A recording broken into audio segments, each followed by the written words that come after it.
Hello, don't adjust your sets. This is a Peavey bass amp 400 series, Mark IV 400 series. This is a pretty high water. It takes an 8 amp fuse. The 8 amp fuse is still in there and it's not blown. The power cord is missing its strain relief, but it doesn't look broken otherwise. I think despite the fact that this is, it says it's 300 watts into 2 ohms and 200 watts into 4 ohms. It's a bass head, probably 70s Peavey, maybe early 80s. And I just brought this home from the auction and have no idea if it works. So why don't we just plug it in and see if it explodes. Okay, so I plugged an 8 ohm speaker into it. I plugged it into electricity and I turned the volume down. So we're going to watch that speaker to see if it wants to blow out of its chamber there. Okay, it went click and the power light's on. That's a good start. Now when I move a equalizer, I hear a little crackle. Seems like a pretty good start to me.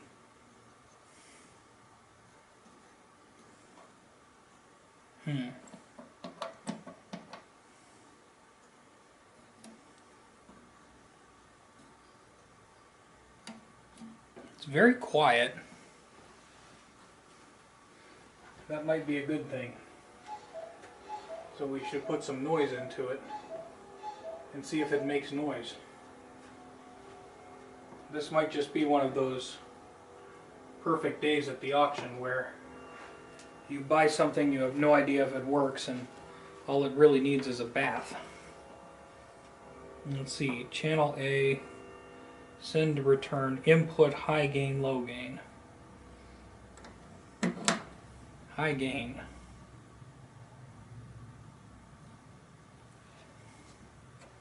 I don't hear nothing. Oh! I heard that.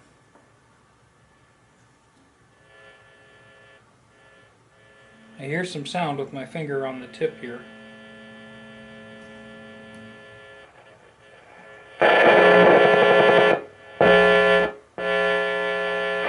There was gunk in this pot. Rotating these pots have gotten it going again.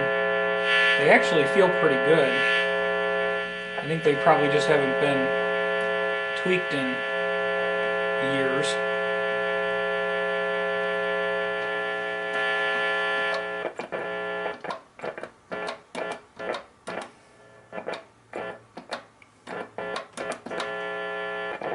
That's the graphic equalizer in and out switch. That seems a little iffy. Let's try channel B.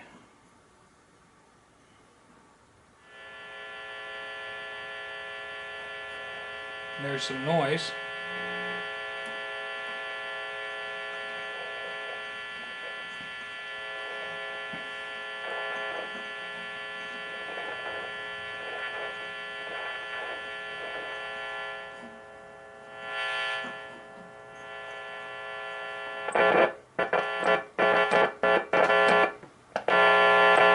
The graphical equalizer in and out switch. The bright in and out seems good. The graphical equalizer in and out seems a little janky.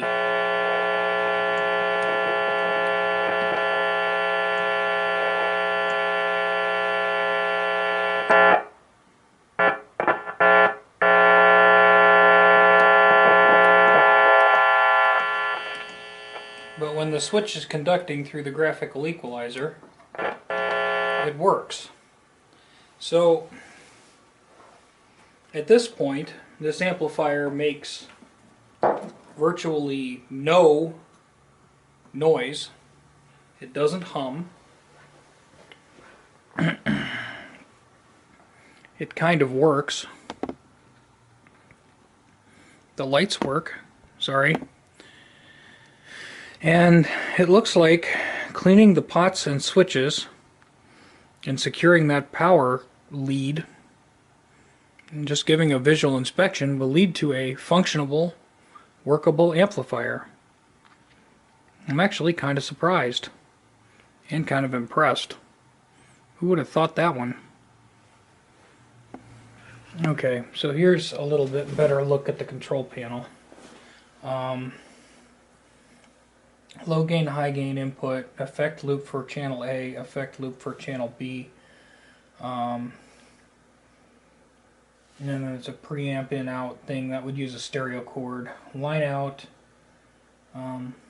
low out or high out for crossover. Power amp input and graphic equalizer, and then there's a remote switch. I don't know what that's for, channel changing or something, but that's the, anyway, that exists. Made in USA 1982, so this would be an 82. I joked with the fella at the auction. I said these old Peaveys tend to be kind of indestructible. And he said, "Hey man, you want another one?" And I said, "What?" He goes, "Yeah, we got another one here that really is inoperable, so we can't sell it. But if you want to make me an offer, go ahead." So you'll get to see that one on the channel. That's another 400 series coming up. But I think if I just clean the pots and switches on this, it's going to come right back. What do you think of that? Okay, so I'm busy tearing into this thing, and I don't think I've explained what these are or why I like them so much. This is the face panel, and it's just one circuit board with the preamp circuit for your bass. The back is a standard power amp that's on the backboard, and it's in a standard box. The way these were made is the transformer and the power amp were the same for many different devices, but depending on what you put on the front, you could put a multi-channel mixer, you could put a bass amp, you could put a guitar amp, you could put a monitor PA amp, you could just make it a basic power amp, and it used the same transformer, rear amplifier, and box. So it saved a lot in production cost. Taking this apart isn't going to be too bad. There's only one screw, and all of these various nuts that are across here hold the board in place. So if we take these nuts out, the board will come out. Shouldn't be too bad to do so. That, and there's a couple screws along the top that have to come out too.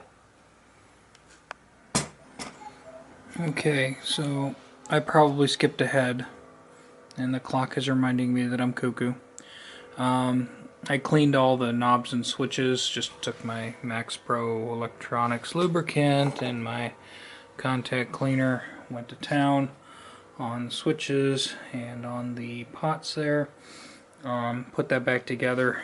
It's basically, once you unscrew the pots and the jacks, there's only one additional screw right there, and that board will pop right off. You can disconnect the few connectors that go to the foot switch and the lights, and that board will come right out and be easy to service.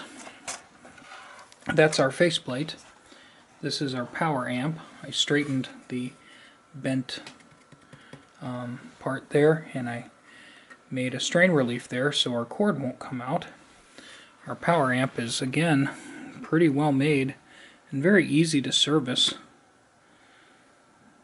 And then the only other piece of the puzzle is the power transformer, which is right there, and it just fits into our square cabinet. I mean, this type of design, all the equipment looked like bricks, and it was pretty straightforward. They reused a lot of parts, probably to save money, but at the same time they got a very reliable, very serviceable device. So whenever I see these old 70s and 80s Peavey square box devices, I always pick them up, because usually they're cheap. They don't sell for a ton of money after you fix them, but they're certainly not free, And there's usually very, very simple things wrong with them. So we're going to put this back together and give it a test. Okay, so we do have something funky going on with our Peavey here. Amp works okay. And obviously with a loose speaker there, I got plenty going on. This connector here has to do with the compression circuit, like the feedback compressor circuit. Whenever I plug that in, I'm getting very, very low volume. So maybe I got it hooked up wrong. Obviously, if you plug it in one way, it works, and the other way, the light was on all the time, and there was like no sound and something. So there's something going on with the compression circuit. It may just be the way I have it hooked up, because I didn't bother to pull the diagrams because I was overconfident. Shame on me. We'll learn. It goes back there in the corner next to that connector anyway. Yeah, it was my airhead move. It plugs in right there. Oops. That explains why it wasn't working. Okay, so it's too late to really do a proper demo on it, but it is working good.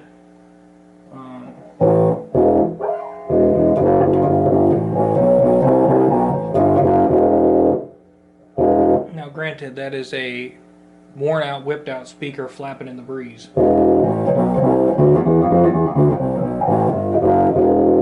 So there's no way it's going to sound good. But yeah, it's working fine. The compression thing where I plugged it in the wrong spot, I ended up sacrificing an LED, so I changed our LED from whatever it was to a green one.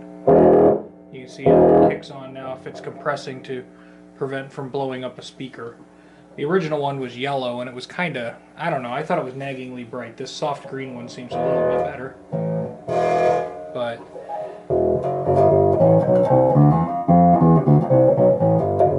this thing has a boatload of power. We're really not even trying with it. And hooked up to a proper bass cabinet, it should sound just fine. So in the next day or so, we'll probably get this ready to go on Reverb, and we'll do a proper demo on a bass cabinet, but it's a little too late in the evening for that. So call this a victory. What did we learn from this situation?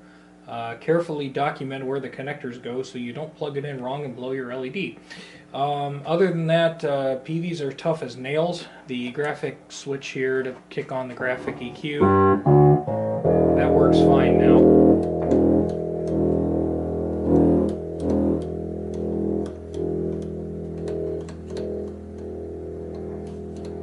Yeah, so that's all good.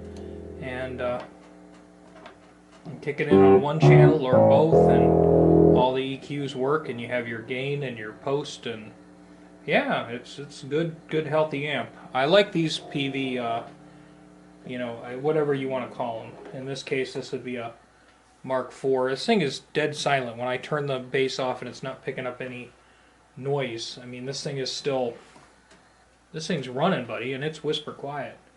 So that's cool. It's working healthy. These things are hard to hurt. They're durable. They're square. Kind of boring looking, but man, they perform. So if you ever see one at a pawn shop and you need a bargain on a bass amp, this is probably a good way to go. I like them. So early 80s Peavey Mark IV bass amp. Like 300 watts into a 2 ohm load, I think it said, or something like that. And what is it? 200 and some watts into a 4 ohm load? That's more than enough, bucko. Put this on a 410 cab or something and give it a listen. I think these originally shipped with like a 215 cab.